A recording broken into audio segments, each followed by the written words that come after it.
अंग तो सकल आत्मा धरिया, क्या गृही क्या त्यागी। गृही यानी गृहस्थी में रहने वाला, त्यागी यानी गृहस्थी का त्याग करने वाला। अच्छा, गृहस्थी का त्याग करने वाला और गृहस्थी में रहने वाला कौन है? बोलो। नहीं, आत्मा का त्याग अगर रहता भीतर का तो कोई बाहर की ये उपाय करने की आवश्यकता नहीं थी। त्याग हो रहा है शरीर से, त्याग हो रहा है मन से। त्याग किससे हो रहा है? मन से, शरीर से। मन कहता है कि चलो छोड़ देना चाहिए। वो हमेशा मैं कहता हूँ, पति पत्नी का झगड़ा होता था, एक दिन पत्नी ने घर छोड़ के, पति ने घर छोड़ के चला गया। अब गुरु नहीं, ध्यान नहीं, भेद नहीं, भजन नहीं। मन में आया कि जाके घर पे चले जाए, पत्नी की माफी मांग ले। घर है, होता ही है कम ज़्यादा, मगर भीतर का अहंकार जाने नहीं दिया। दिन भर भूख लग गई, प्यास लग गई, अहंकार के कारण वैसे ही पड़ा रहा। रात भर नींद नहीं आई। आएगी कैसे? पेट में कुछ नहीं। जैसे तैसे दिन निकला तो गाय चराने वाले ने देख लिया कि ये तो बाबा जी कल से यहाँ है, भूखे होंगे, प्यासे होंगे। अपनी थोड़ी सी रोटी देखकर उसे भोजन खिलाया और पानी पिलाया, बढ़िया लगा। अब तो क्या, इधर उधर गांव वाले आते ही थे, अपने अपने गाय को जंगल में लाते ही थे। अब सबको पता चल गया कि कोई महात्मा बैठे हैं, सब अपना खाना लाते थे और थोड़ा थोड़ा उसको खिलाते थे। अब उसको लगा ठीक कि यहीं बसना अब ठीक है। अब लोग कहते उसकी पत्नी को, तुम्हारा पति जाके जंगल में बैठा है, उसको तुम मना के लाती क्यों नहीं? पत्नी ने कहा रहने दो उधर, यहाँ रोज हमारे झगड़े होते थे। रोज के झगड़े से मैं भी तंग आ गई थी, अब मैं शांति से जी रही हूँ। नहीं, ऐसा कैसे चलेगा? तुम्हारा पति जीवित है और तुमसे झगड़ कर वो वहाँ बैठा है, तुमको लाना चाहिए। पत्नी ने कहा चिंता मत करो, जब मुझे उसकी ज़रूरत होगी तब मैं एक पलक में लेके आऊँगी, जब ज़रूरत होगी। अभी तो कोई ज़रूरत नहीं है, मुझे शांति से रहने दो। घर में सब सामान है भोजन प्रसाद का, जब ज़रूरत पड़ेगी तब देखा जाएगा। अब एक दिन पत्नी को ज़रूरत पड़ी, सामान भी घर का सारा खत्म होने आ रहा था। अब आप पति को लाए कैसे? गई, दूर से ही देख लिया, अरे आप तो आ गई। अब माफ़ी मांगेगी, मुझे मनाएगी, घर चलने के लिए कहेगी, मगर जाऊंगा नहीं। ऐसे मन ही मन में बाहर बाहर का त्याग उसका हो रहा था, भीतर का तो नहीं था। ऐसे मन में सारी कल्पना सिमेट के, अब ज़्यादा आग ऐसे देख लिया, थोड़ा पक्की आग लगा के बैठ गया। पत्नी ने कहा मुझे मालूम है तुम कितना भजन कर रहे हो, मुझे देख के तुम आंख मत लगाओ, खोलो, मैं तुमसे कुछ बोलने के लिए आई हूँ। पति ने कहा मुझे मालूम है तुम क्या बोलोगी, अभी तुम मेरे पैर पड़ोगी, मुझे मनाओगी, अब मुझे घर लेके जाओगी, काम कराओगी, फिर घर में सामान नहीं होगा और सब कुछ लाने के बाद और झगड़ा करोगी, मुझे आना नहीं है। पत्नी ने कहा मैं बुलाने आई नहीं। अब थोड़ा अंदर से चिंता हो गई, बुलाने आई नहीं, ये आई क्यों? आने का कारण पूछना चाहिए, बुलाने आई नहीं तो क्यों आई हो? वो इसलिए आई हूँ कि हमारा पड़ोसी हमारे घर के सामने जो पीपल का पेड़ है उसको काट रहा है, वो उनका है कि अपना है? उसने कहा कैसे काट रहा है वो पेड़ तो मेरे पिताजी ने लगाया था, वो तो हमारा है। उसने कहा मुझे मत समझा, उसको कहो, चलो ऐसे कैसे काटता। उठ के चला गया। तो ये आत्मा का त्याग नहीं हुआ, बाहर का त्याग हुआ, मन का त्याग हुआ। महाराज कहते हैं कि अंग तो सकड़ आत्मा धरिया। कौन सा? त्यागने का और गृहस्थी का अंग भीतर से आत्मा ने पकड़ा है। आत्मा के अंदर, आत्मा मन के साथ है, इसलिए जीव भाव में आ गई। और भीतर से अगर त्याग हो गया, भीतर अगर हम मन से अलग हो गए, इसीलिए मैं जब भजन कराता हूँ तो यही बात सबको कहता हूँ। हम भी भजन करेंगे, आपके लिए भी वही बात है कि जब आप भजन करते हो, राम राम राम राम राम राम जीभ से करो, और मन के जो विचार आते हैं, मन के विचार आएंगे, मन के विचार आएंगे, मन को विचार करने से आप रोक नहीं सकते। मन विचार करेगा, क्योंकि मन हमारे बस में नहीं है। फिर आपके हाथ में क्या है? आपके हाथ में है मन के विचारों की तरफ ध्यान देना या न देना। ध्यान देना या न देना आपके हाथ में है। आप चाहो तो मन जो कुछ आपको विचार करेगा, हम ध्यान मान कर रहे, और आ गई याद खेत की, कुछ वहाँ भूल गए, राम राम राम राम राम राम मन कहेगा। वहाँ पेड़ के नीचे कुछ चीज़ आप भूलिए और हम देख रहे हैं वहाँ ध्यान लगा के राम राम, यहाँ राम राम कर रहे। बस यही खेल खत्म कर देता है। चाहे कुछ भी हो जाए, आपको आपके भजन से ध्यान को हटना नहीं है। याज्ञवल्क्य ऋषि थे, राजा जनक की नगरी में सत्संग के लिए रोज जाते थे। सत्संग का समय था सुबह 9 बजे का, और लोग 7 बजे से आ जाते थे। ज्ञानी ध्यानी ऋषि मुनि सब आते थे, मगर याज्ञवल्क्य जी जब तक राजा जनक नहीं आते तब तक सत्संग को प्रारंभ भी नहीं करते थे। अब कोई 2 घंटे पहले आए, कोई 1.5 घंटे पहले आए, कोई आधा घंटे पहले आए, बैठना पड़ता ना। बैठना नहीं होता खाली, और सब करेगा मन, खाली नहीं बैठेगा।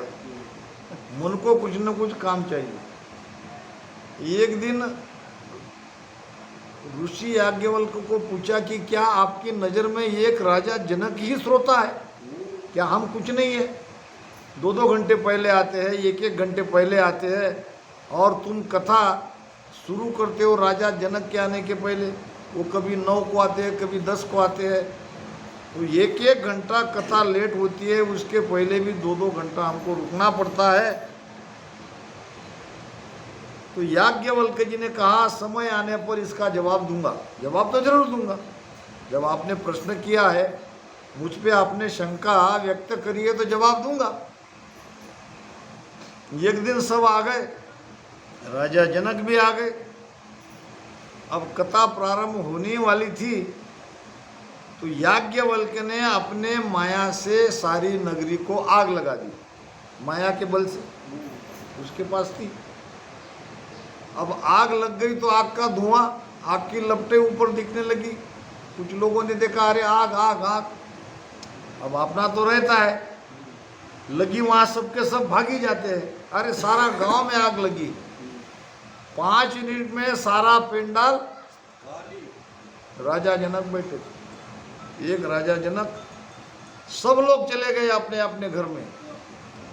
जो भी कुछ कीमती वस्तु थी उसको निकालने के लिए, रुपए पैसे को निकालने के लिए। भाई आग ही लगी है, सारा गांव जल रहा है, तो कम से कम ये वस्तु तो बचे। याज्ञवल्क्य ने पूछा राजा जनक को, राजन, आग तो आपके भी महल में लगी है, आप क्यों नहीं भागे? राजा जनक ने कहा, गुरुदेव,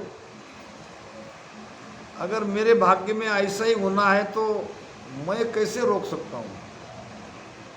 और जो होने वाला है, जो होनाहार है, वो तो अटल है, वो तो होकर रहेगी। अगर आज ही सब कुछ जल जाना है तो वो तो जलेगा, मेरे जाने से भी नहीं रुकने वाला। फिर मैं संगत क्यों छोड़ूं? बहुत बड़ी बात कही। क्या कहा? मैं संगत क्यों छोड़ूं? जो होना है वो तो होता ही है। महाराज ने कहा है होने की बात अहोनी न होगी, लाख उपाय करो नर कोई। लाख उपाय भी कर लो, जो होना हार है वो होकर रहती है। मगर होनार को एक टाल सकता है। होने वाला होनार को कोई अगर टाल सकता है तो वो है सदगुरु। महाराज ने कहा है सतपुरा शारी तो मेरे गेव की। सतपुरा शारी तो मेरे गेव की।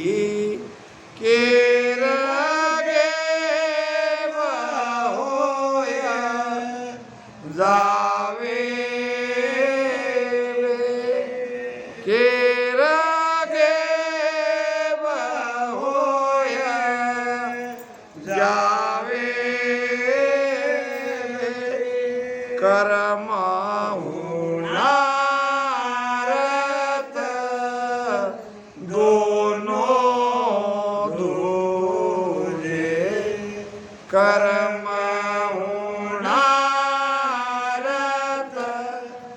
दोनों दूजे।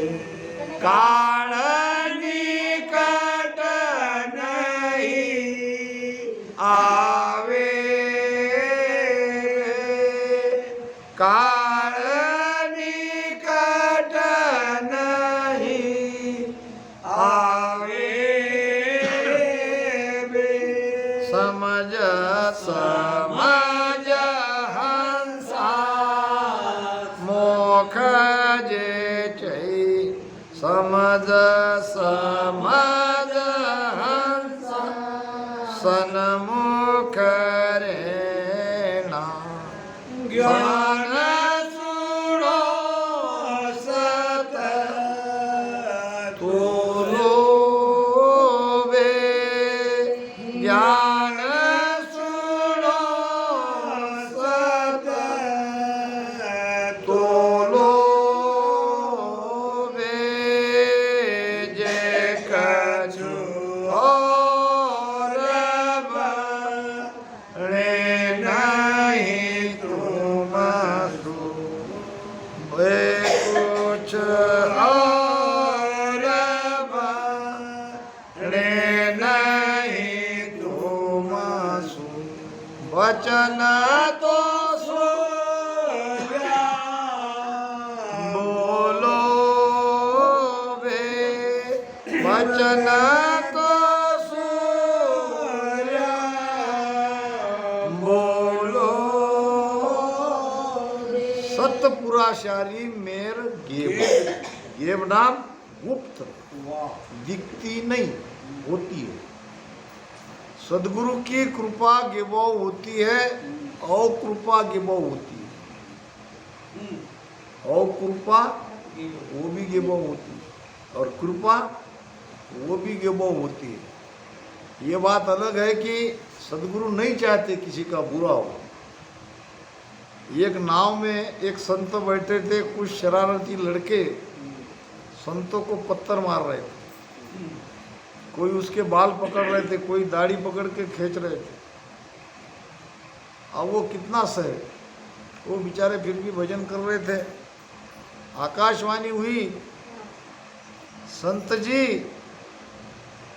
आकाशवाणी परमात्मा का आवाज, अगर आप कहो तो इस नाव को उल्टा दूं। परमात्मा के हाथ में एक पल में कुछ भी कर सकता है। मैं देख रहा हूँ ये शरारती लड़के आपको तकलीफ दे रहे हैं, आपको दुख पहुंचा रहे हैं। अगर आप चाहे तो मैं इस नाव को पलटा दूं, यही जल समाधि सबकी, घर तक नहीं जा पाएंगे। संत ने क्या कहा, हे भगवान, अगर कुछ पलटाना ही है तो इसकी बुद्धि को पलटाओ। पलटाना ही है तो बुद्धि को पलटाओ। जिनको ये शरारत कम करेंगे। उनको लग रहा है कि संतों की हंसी मजाक करने से जो सुख मिलेगा उसमें लाभ होगा। इनकी बुद्धि में ये बात बैठी है, इनकी बुद्धि को पलटा दो। इनकी बुद्धि ये समझे कि संत के साथ कैसा व्यवहार करना चाहिए। तो अगर संत ने थोड़ा इशारा कर देते क्या होता? नाव पलट जाती, जान चली जाती। यानी गेवाऊ और कृपा हो सकती थी, मगर संत ऐसा नहीं चाहते। और कह रहे हैं महाराज, कर्म हुनारत दोनों धूजे। कर्म भी धूसता है तो हुनारत यानी जो आने वाला काल है, होने वाली घटना है जो हमसे नहीं टलती, वो सब संतों से डरती है कि संत के रहते वहाँ कैसे जाए। काल निकट नहीं आवे बे। फिर राजा जनक को पूछा याज्ञवल्क्य जी ने, इन लोगों के तो घर में थोड़ा बहुत महंगी वस्तु हो सकती है, कुछ रुपए पैसे हो सकते हैं, मगर आप तो राजा है, आपके यहाँ तो अरबों खरबों का खजाना है। आग लगने से आपका सारा खजाना भी जल सकता था। भागना तो सबसे पहले आपको चाहिए था, तो आप तो बैठे हैं। तो राजा जनक के कहा कि मैं क्यों भागूं, मैं क्यों उस परमात्मा के जो कुछ होना आ रहा है, जो कुछ होना है उसके आड़े क्यों हो। राम तारी दाय पड़े जो कीजिए। हे परमात्मा, आपकी जो मर्जी हो वो करो। भावे मोक मुगत में मेलो, भावे दो जग दीजे। तो इसलिए राजा जनक ने कहा, मैंने सत्संग छोड़ना उचित नहीं समझा और मैं सत्संग में बैठा रहा। थोड़ी देर में सब लोग आ गए। क्या हुआ? आग थी ही नहीं, किसी का घर जला ही नहीं, और हम ऐसा सबको लगा कि नगरी जल रही है, धुआं उठ रहा है, मगर वहाँ देखना जाए देखे तो वहाँ किसी का घर जल ही नहीं रहा है और वापस आ गए। अब याज्ञवल्क्य ने कहा कि अब कारण तुम उस दिन जानना चाहते थे, मैं क्यों राजा जनक के आने का इंतजार करता हूँ और वह आने पर सत्संग को प्रारंभ करता हूँ कि वही सत्संगी है। आपके मन में तो घर बसा है, माया बसी है, वहाँ क्या हो रहा, यहाँ क्या हो रहा, और केवल शरीर को लेके यहाँ आते हो। तो राजा जनक के जैसे सत्संगी बनो, तभी ये ज्ञान लगेगा, नहीं तो ज्ञान समझ में नहीं आएगा। ये बहुत गहरा ज्ञान है, राजयोग का ज्ञान है। तो महाराज कहते हैं, अंग तो सकड़ आत्मा धरिया। ये आत्मा ने ही ये बाह्यांग पकड़ के रखा है।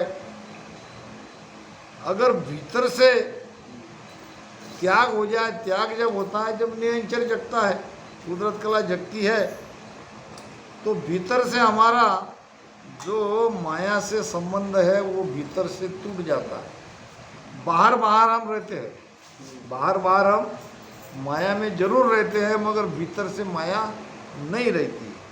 और ये त्याग सच्चा है। वह कब वो निर्भय किस विध हुआ, डर डर मुन समाई। आ तो पचकर कर्मासु डरिया, निर्भय बुध कहाँ जागी। महाराज कहते हैं कि कर्म से जो डर रहा है वो निर्भय कैसे हो। निर्भय तो उसे कहेंगे जो होगा वो होगा, उसमें हमको कुछ करना नहीं है। न हमारे चाहने से कुछ होने वाला है, न छूटने वाला है। जागे नाव प्रेम सुभाई, जागे नाव प्रेम सुभाई। नकचक कुदरत सो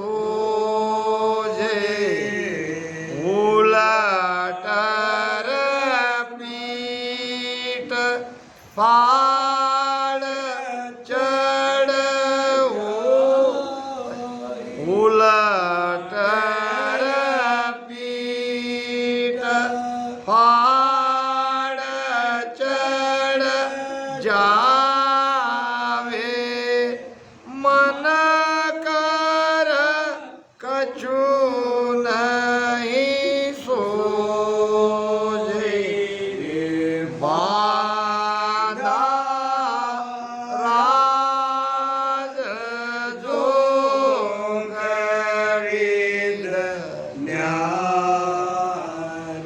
ये है राजयोग की विधि। अब क्या है? जागे नाव प्रेम सु भाई। यहाँ हट नहीं है, यहाँ कर्मकांड नहीं है, यहाँ बाह्य उपाय नहीं है, यहाँ न तीर्थ है न व्रत है, यहाँ तो केवल प्रेम। ये राम शब्द के साथ प्रेम करो, विश्वास के साथ भजन करो। एक कोई अरब राष्ट्र का राजा था और उसको कोई बीमारी हो गई। नगर के सारे वैद्य हकीम सबने इलाज करके देख लिया, बीमारी नहीं बैठी। अब सब इकट्ठे आए, अब राजा का बीमारी का क्या इलाज करेंगे। अब सारे किताब उन्होंने पढ़ा, एक दवाई मिली। अगर कोई इंसान को मारा जाता है और क्या कहते हैं उसको, लीवर, इंसान का लीवर चाहिए, वो लीवर में ये दवाई बनानी है और ये दवाई देने पर ये राजा की बीमारी दूर होगी। फिर राज सेवक को भेजा, लाओ किसी को पकड़ के। एक लड़का था, लड़के के माता पिता गरीब थे। माता पिता को कहा कि तुम्हारा बेटा चाहिए, क्या करोगे? तो इसकी जान लेंगे और अंदर के लीवर से राजा के लिए दवाई बनाएंगे, बोलो कितना पैसा चाहिए। अगर नहीं तो राजा जबरदस्ती भी तुम्हारे बेटे को ले जा सकते हैं। उन्होंने क्या, हमारा ही बेटा मिला, अब ये दिख रहा है सामने, जल्दी करना है इसलिए तुमको कह रहे हैं। देती हो तो दो, नहीं देते तो हम बोलते हैं। अब माता तो माता है, मगर पिता आ गए लोभ में और मांगा कि इतने अगर पैसे देते हो तो हम हमारे बेटे को दे देते हैं। पैसा ले लिया, बेटे को दे दिया। अब बादशाह ने बुलाया काजी को, कहा कि ये धर्मशास्त्र कुरान सब देखो, किसी बेटे निरपराध बेटे की हत्या करके अगर उसकी दवाई बनाई जाती है तो इसका दोष मुझ पर नहीं आना चाहिए। तो कुछ किरानों में, किताबों में, कुरानों में क्या लिखा है ये देखो। अब काजी है न्यायाधीश, उन्होंने कहा एक नहीं कितने भी बच्चे बलि चढ़ती है राजा के लिए तो वो जायज़ है, वो जायज़, उसको हम अनुचित नहीं कहेंगे। ठीक है, फिर बुलाओ जल्लाद को। जल्लाद को बुलाया, जल्लाद तलवार लेके लड़के के गर्दन पे खड़ा था, लड़के की गर्दन नीचे की गई। अब उसको पूछा गया तुम्हारी अंतिम इच्छा क्या है, कहो। अंतिम इच्छा एक प्रार्थना करनी है, अगर करने देते हो तो करता हूँ। बादशाह ने कहा करो करो, ऊपर वाले से प्रार्थना करनी है। प्रार्थना ये करनी है कि हे परवरदिगार, हे परमात्मा, आपकी दुनिया का सारा न्याय मैंने देख लिया, आपके जगत का सारा रंग ढंग मैंने देख लिया। माता पिता जिसने मुझे जन्म दिया, अपनी जान देके मेरी जान बचाना जिसका फर्ज था, जिसका कर्तव्य था, उन्होंने मुझे भेज दिया। ये तुम्हारी दुनिया है, तुम्हारी दुनिया में ऐसा हो रहा है। काजी को, न्यायाधीश को सत्य न्याय करना था, मगर लोभ लालच में उन्होंने बादशाह को कह दिया कि किसी निरपराध बच्चे की हत्या करना जायज है, ये कुरान में लिखा है, ऐसा कह दिया।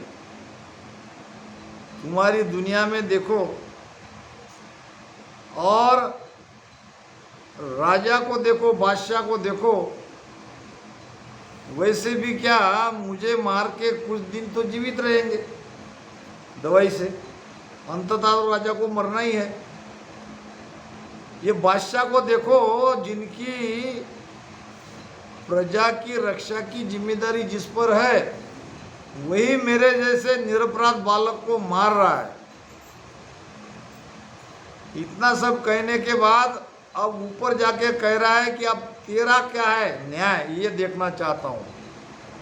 तलवार लेके ये जल्लाद खड़ा है, अब इस तलवार का तू क्या करता है, ये तलवार का तू क्या करता है, ये मुझे देखना है।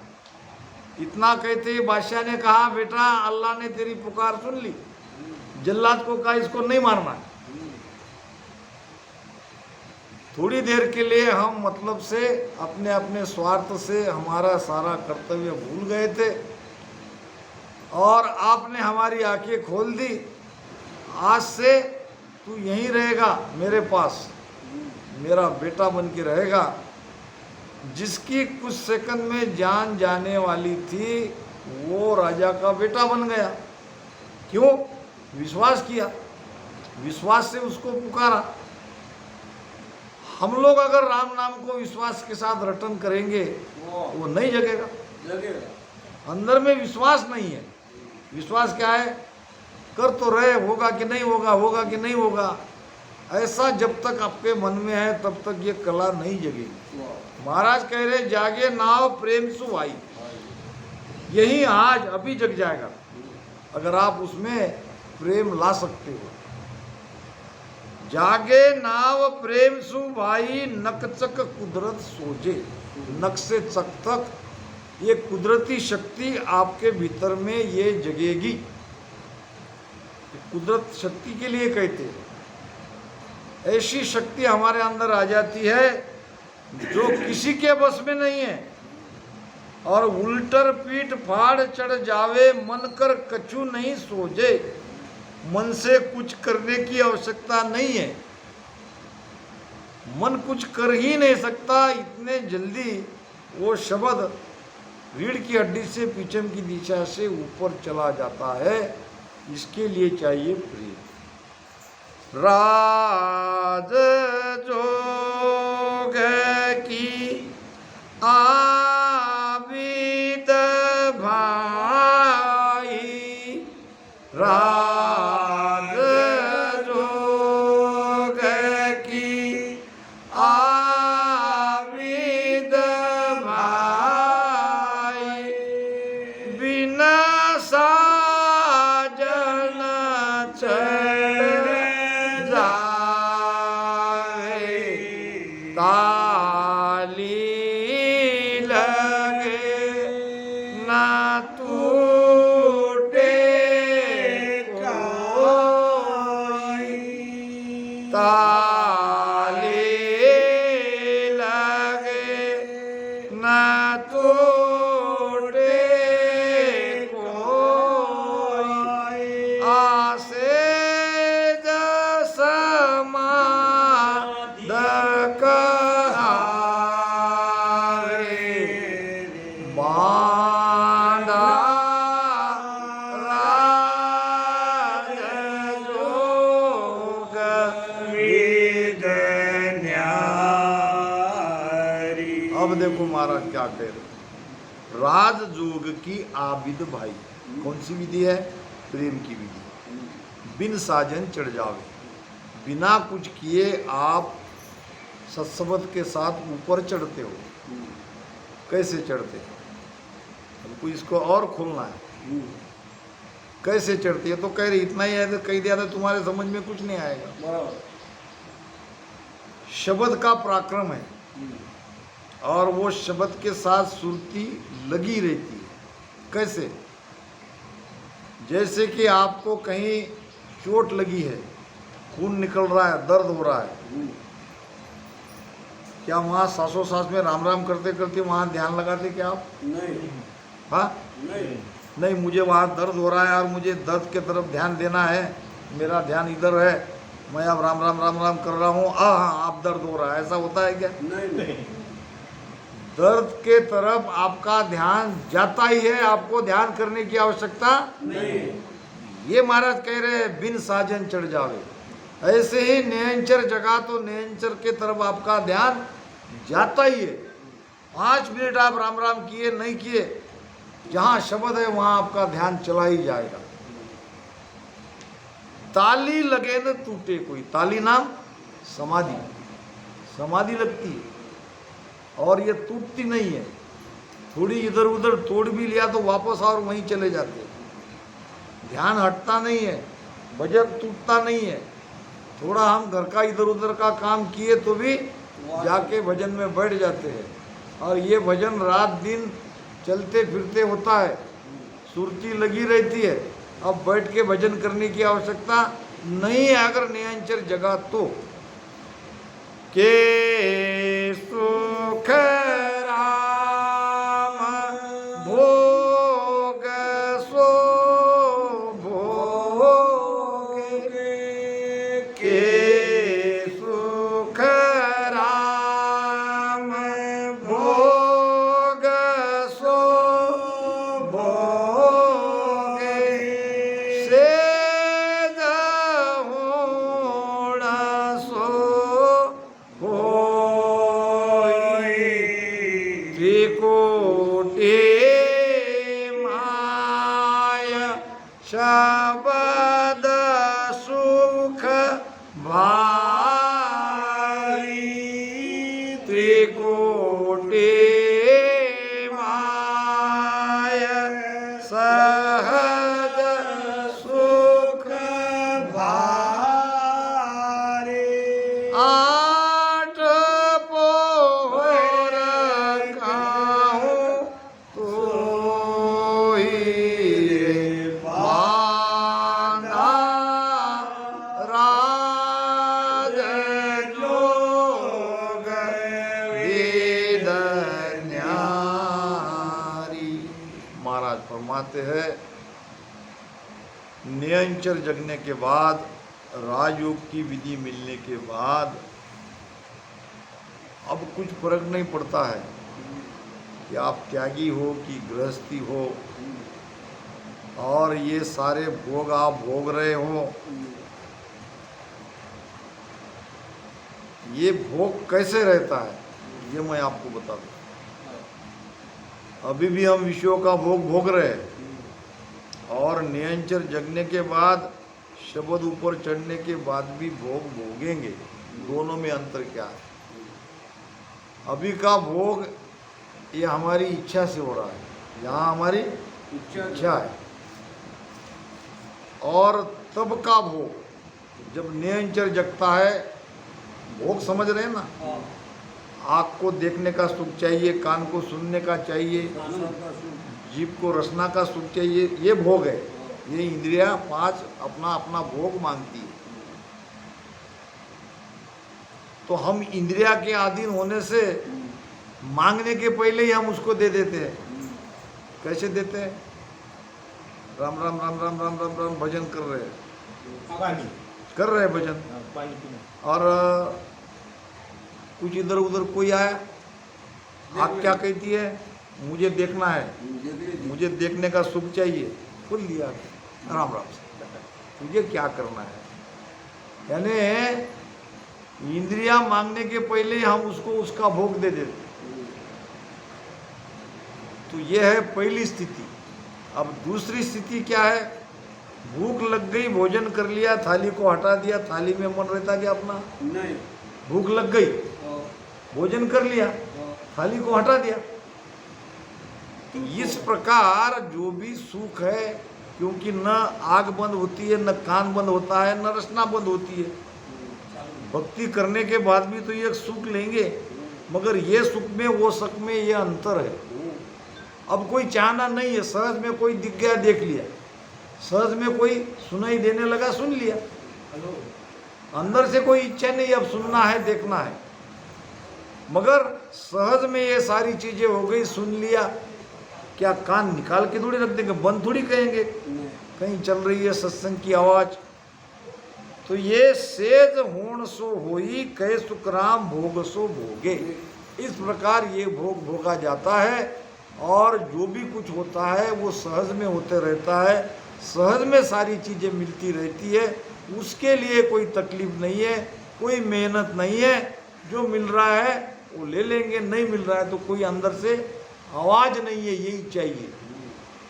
ये अगर स्थिति है तो आपके पास राजयोग का भेद है। त्रिकुटी माय शब्द सुख भारी, 8 पौर कहूं तो ही। त्रिकुटी में जब ध्यान आता है तो यहाँ से वो 8 पौर का आनंद आने लगता है। अब भीतर का आनंद वो लेता है, भीतर के आनंद से बाह्य का आनंद कोई उतना ज्यादा सुखदायक नहीं है, मगर वो सुख लेते लेते ये बाहर का सुख भी वो ले लेता है। इसीलिए त्यागने की आवश्यकता नहीं है, यहीं रहते रहते हम मन से, इंद्रिया के सुख से अलग हो सकते हैं। और